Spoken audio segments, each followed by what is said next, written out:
叶舒柔。郑木生是南边的枝将木和叶联系在了一起。像这种润物细无声的细节，在给阿嬷的情书中还有很多。我们一起跟随阿嬷的脚步，在潮汕为你讲述就失联了，几乎不可能。出去就没回来。电影中那些鲜为人知的有趣故事。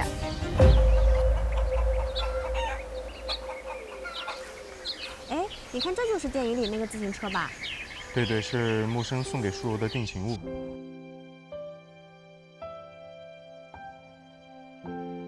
给阿嬷的情书这部电影在对人物的刻画方面，他们从来没有直接的去说舒柔和木生他们是所谓善良的人，但是你可以看看在木生身上发生的3件大事。第一件，他从马来西亚被英国人驱逐，是因为他带领同乡跟他的老板反抗，这是为了别人。对。第二件，他被抓进监狱，也是因为帮助南枝的家里面，对，跟印度人打了起来。是的。第3次，同样，他跟这个盗贼去搏命。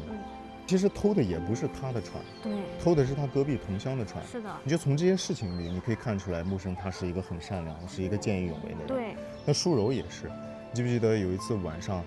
村里进贼了，他最后不是出来敲那个盆吗？是的，其实偷的也不是他们家，可能很多观众他不一定能发现这个细节。是的。所以就是从这些方面把这些人物啊，他刻画的特别立体。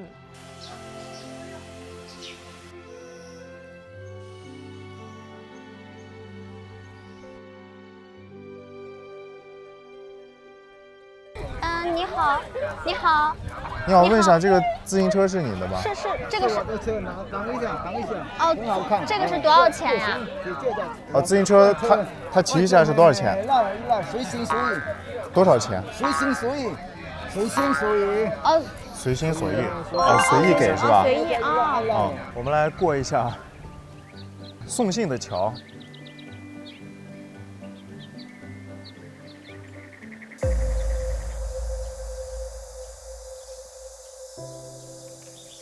电影中湄南河畔的一栋浅蓝老屋，南枝就是在这里写下了数封以木生之名的侨批给舒柔，而舒柔也是在这里见到了患上阿尔茨海默症的南枝。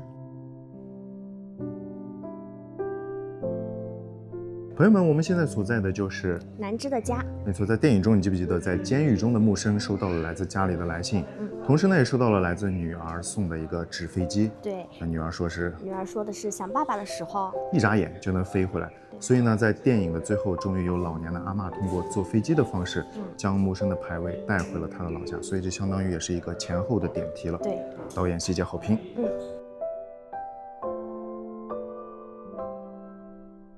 这间屋子正是南枝写书信的地方。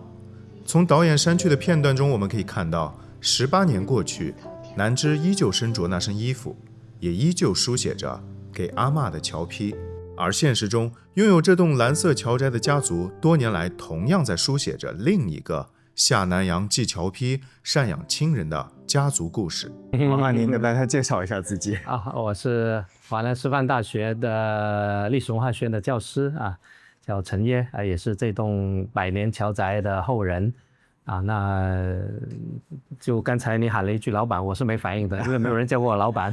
偶遇。因为广东这边比较习惯叫老板。不是叫帅哥美女吗？过了那个年龄。好，陈老师想问一下，就是当时这个宅子被选中，大概是一个什么样的情况？对，当时蓝导来看景他第一眼就觉得这个房子很符合他心中要的这个场景，特别是符合南枝的一个华文教育老师这种书香气息。那这边书斋就是接待客人读书的地方。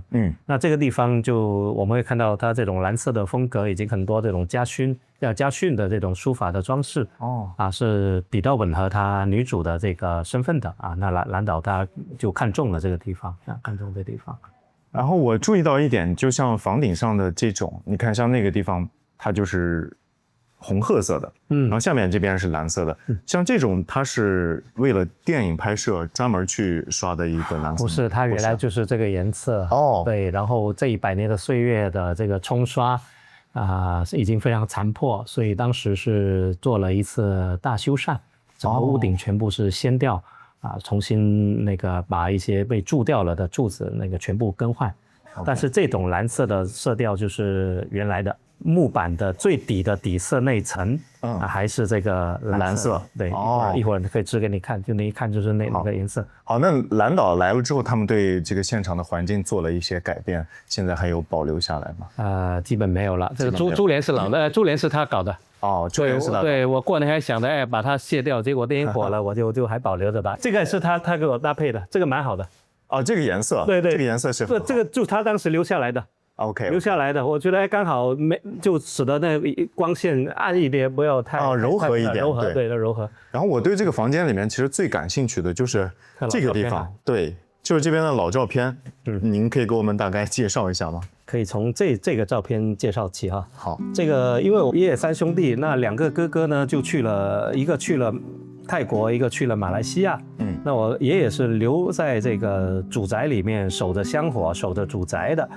所以这里面2张照片大概是同个时期，然后合在一起就是一张全家福。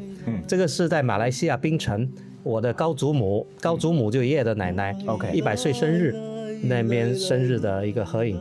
我爷爷，我奶奶，对，爷爷奶奶就是我爸爸。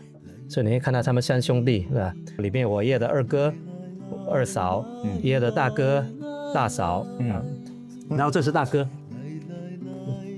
大哥娶了一个英国的太太，所以这一张就他们一家都是混血，混血，对，还有联系，我跟这些堂姑妈都有联系，特别是这位堂姑妈，挺好的，她学针灸，然后太极拳高手，学针灸啊？对，她是针灸师，在伦敦在伦敦住着。这是爷爷的2哥，因为他那个是在马来西亚槟城，1993年他当时那个获得那个拿督这个荣衔，当时还写了一封批回来说上月中旬适逢滨州州长华诞，再蒙封赐最高拿督勋衔，唯无曹仁真光，不胜十分喜慰回来报喜。他当时也带回来这张照片，就一直放在这儿。大伯公、二伯公都在海外。那您家当时在这边就是一个经济状况是需要他们来帮助吗？当然了，也是要的。在解放后的几十年时间里，都是靠海外的侨批来赡养着我们这边的这些亲友。因为我们这2天也采访了一些就是本地的潮汕人，他们说，在当时的情况，你即使是很认真的工作，有一份工作，其实也是吃不饱的，就是一定是需要在像南洋的这样一些亲戚来做一些救助，才可以生活下来。家里人口多呀，我们家在60、70年代每个月3张批，养活十几口人，对，那就靠他们的批，同时。我阿公做一点简单的手工业赚工分嘛，那个时候赚的粮票工分就是那样过日子。那个时候还是计划经济吧，就是拿这个去换一些粮食。对，计划经济。那当时寄回来的也是港币，所以每个月有3封批，泰国、马来西亚跟新加坡3张侨批，大概有200多块钱港币，等于现在购买力可能是1万多块钱。1万多块钱养十几个人，对，那其实还是有一点点的这个。但他除了寄钱回来，也会寄一些物件，就是米啦，那个什么白糖啦，罐头，罐头里面有各种这些什么咸鱼啦、香菇啦，会寄面粉啦，布做衣服的这些面料，布料，对，面料，对，他们会寄很多东西回来，在最困难的时候就寄，对。大概是我们这种侨乡家庭一个很普遍的一种现象，对，一个现象跟家庭记忆。70、80年代之后，一直到我阿公创业，我爸爸创业，他们还是拿钱来支持他们做创业的第一笔资金。那小时候大概我印象在90年代初、80年代末、90年代初，家里是非常热闹的，经常有华侨回来探亲啦、寻根啦。就经常会接待很多海外的亲人那是一个最热闹的一个记忆，因为他们会带来很多新奇的东西，你没见过的，会直接带比如我们84年，我这个客厅就有了第一台电视机，彩色的每天晚上村里面好多人就在这里，一边抽着烟一边看电视，可能是看的是那个香港拍那个叫《万里长城永不倒》，叫《霍元甲》，然后我妈妈抱着我说在看那个《射雕英雄传》，就最老的那个版本的《射雕英雄传》。那华侨还带很多那个，我第一次吃巧克力，90几年就是还有爆米花他们带回来，他会带那个小孩子玩的那个碰碰车，就是那种小的那个汽车充电的啊，电瓶车，小的电瓶车，就是那个玩具车，对小孩的玩具对对车，对，那个也是他们带回来，非常新奇，所以才会对他们有印象。因为身上他们那个行李箱一打开，有另外一种味道，有香水的味道，有各种很新奇的东西的味道，我对那个味道印象还很深。后面的这个是在香港，1965年。后面这张最大的照片，则是陈老师的阿嬷的父亲在香港的家庭合照。而影片中阿嬷在老年所居住的房屋，正是与陈老师的这位外曾祖父有关。那这位外曾祖父是1919年盖了一个房子，就是我们电影里面出现的那个叶淑柔在熬橄榄菜，那个就是我外曾祖父盖的。哦，所以电影里面2个取景地相隔200米，一个是我的祖宅，另外一个是我阿嬷的祖宅，就是我这位外曾祖建的房子。明白明白。我奶奶的大哥，就外曾祖的长子叫张寿仁，他在1956年，那时候还新加坡还没独立，还是马来西亚联邦，我们也还没有跟马来西亚建交，对，他就跟着一个团，对，叫新马工商贸易考察团来访问北京。那56年8月28号那天，那个周恩来总理跟陈毅副总理是接待他们做了一个晚宴，那刚好他的团员就给我这位大舅公跟周总理拍了这张合影啊，一直好珍贵的照片，对，保留在家里面。所以这些就是家族的记忆了。那就这样，感谢您，解答了我们非常多的疑问。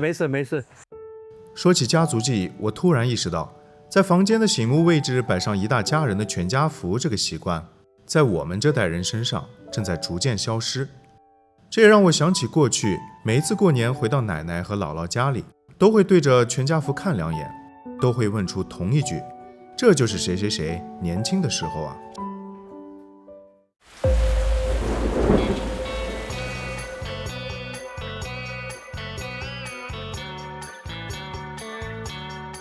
你有没有想过一个问题啊？就是为什么大部分的潮汕人他们没有选择距离更近的老挝和越南，而选择了去泰国下南洋呢？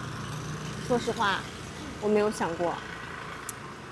没有想过我也要讲。走，我们去下个地方。于是我们来到了30公里外的棉湖古镇，南芝就在这里教书卖无米果。眼前的泰语背后，则隐藏着潮汕与暹罗的一宗往事。就有一件事啊，很多人都不知道。什么事啊？就是在1767年的时候，有一个潮汕人，他在暹罗打下了一片天地，成了当时的暹罗王。中国人成为了暹罗的王？对，潮汕人。哦。而且现在泰国人说起来，他们有5大帝，然后这个郑信呢，他建立了吞武里王朝，他是排在5大帝之首的。他影响力这么大，他排在第一个。他从小就在华人社区长大，对华人社群特别的熟悉。然后他一上台就把那些政策全都给你反过来。你比如入境困难，对吧？我就主动派人去汕头把老乡接过来，官府、港口、商行全部都是他的潮汕老乡来管理。哦，又是体现了潮汕人那种互帮互助。最关键的是他会免利息给他的父老乡亲借钱，让他去做生意。你看这么好的事，对吧？潮汕的乡亲他们那边互相一介绍，大家就都想。坐船来南洋这边工作，来暹罗工作，对，所以这个在当时它就叫做迁番。对，包括潮汕地区人他们自己不会用下南洋这种的说法，他们叫做过番。过番。对，然后下南洋的男子他们的老婆呢就叫做番婆。对。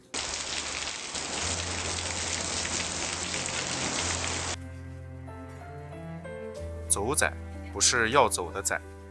我们身后这间呢，就是南芝在电影中做无米果和写书信的地方了。对，我就记得说完走仔这句话之后，南芝就把自己的长头发梳成了一个特别利落的发髻，自此之后他就终身未嫁了。但是很多观众啊，其实并没有注意到南芝的这一形象变化啊。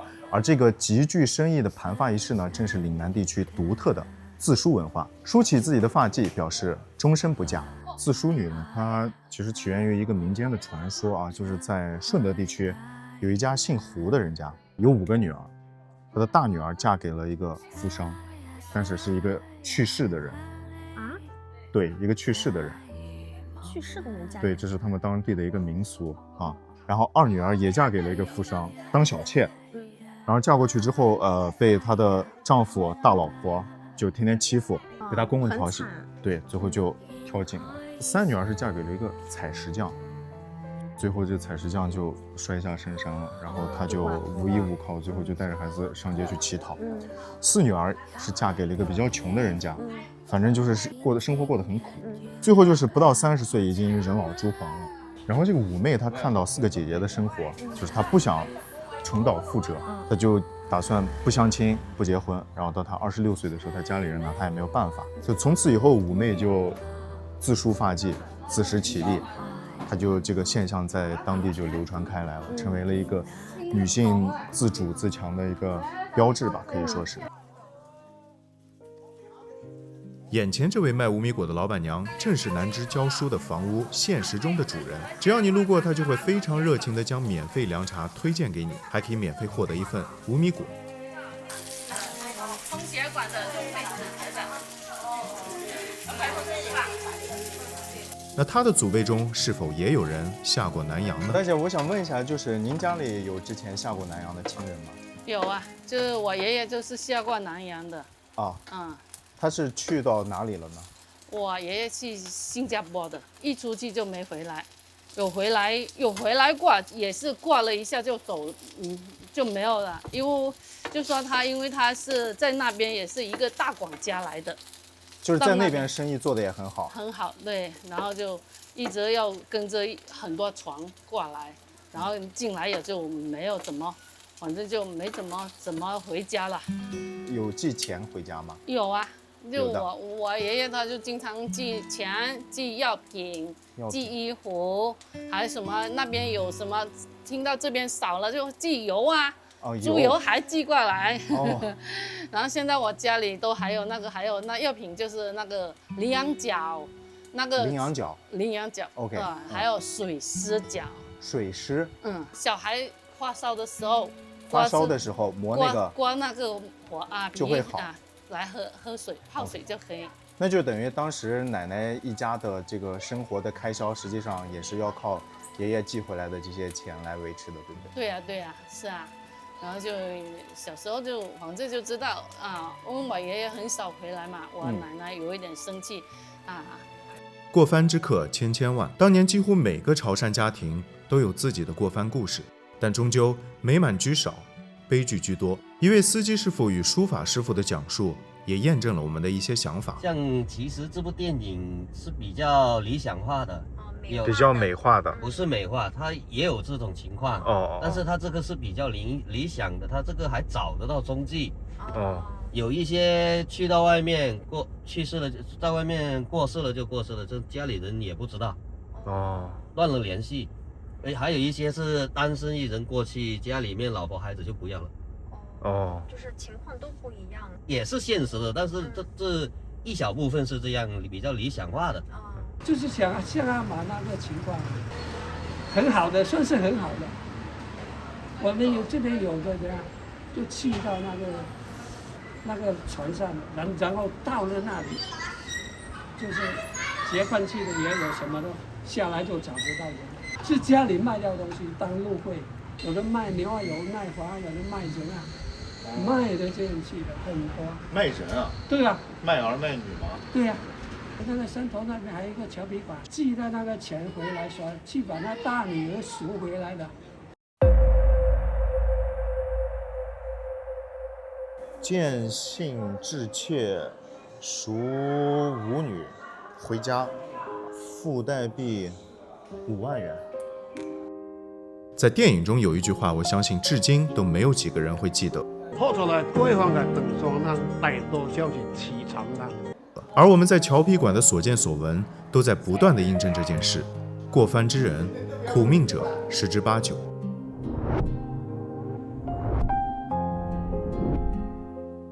你看这张侨皮130年过去，它依然就是字迹清晰，而且看这个红印都还在。因为它就是用了特殊的材料制作的纸张是吗？因为早期的那种信件，其实它都是用毛边纸做，然后这种毛边纸它就是产量大、成本很低。但这种比较重要的文件，它就会用什么桑皮纸宣纸，还有楚皮纸来制作、来写这些东西。它就是可以在这种高温高湿的环境下，然后防止它的霉变和虫蛀。所以你看，就为什么已经经历了这么久，它这些字迹还是非常的清楚。初到地方，诸事未息，不能多串钱财。看明年光景如何，方能多记银钱。不得不说，代笔师傅的文笔确实好啊。其实我跟你讲啊，代笔先生也是很难当的。这还好吧，他们不是都是有文化的吗？你就写信就好了呀。就他们是有文化，但是那些找他们来写信的那些人，他是没有文化的呀。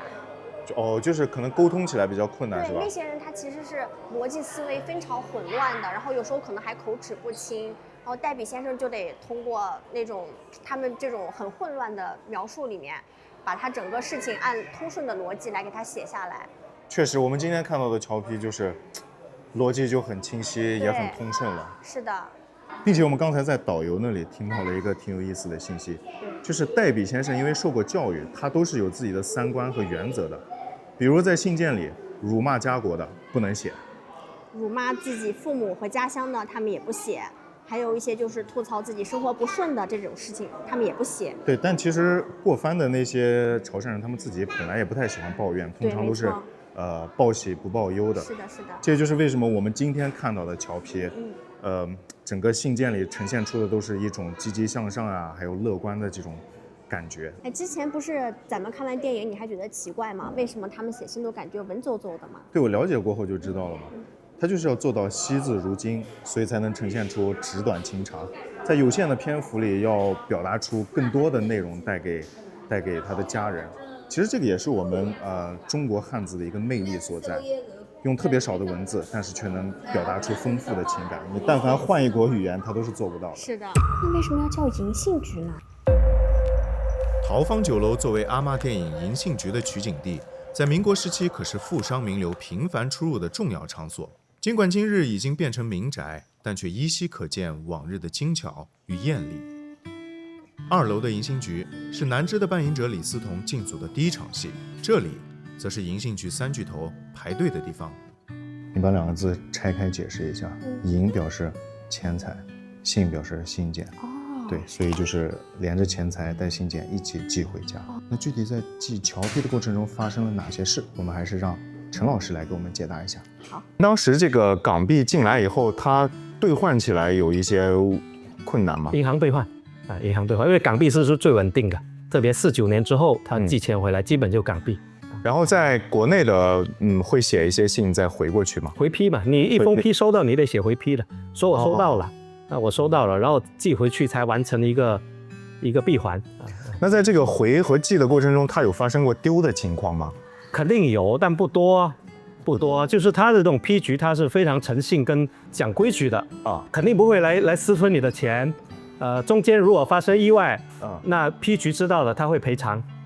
所以电影里面出现说你一落水它就失联了，这种几乎不可能，因为批局里面会留一个档案，会告诉你说，你的批丢，我今天送的这些有存底，然后你没收到，你没有，因为你没回批嘛，说已经没收到，那就会通知海外的这些侨胞说你的东西丢了，要重新寄。但是信的内容它也能备份吗？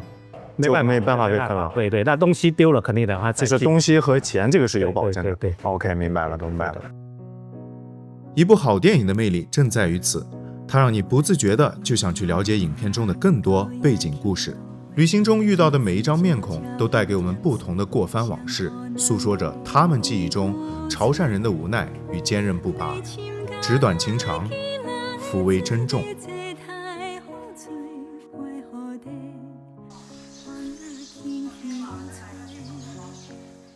终于拍完了。我们下一站去哪？今天9月几号啊？7月1号。走，去香港。等一下。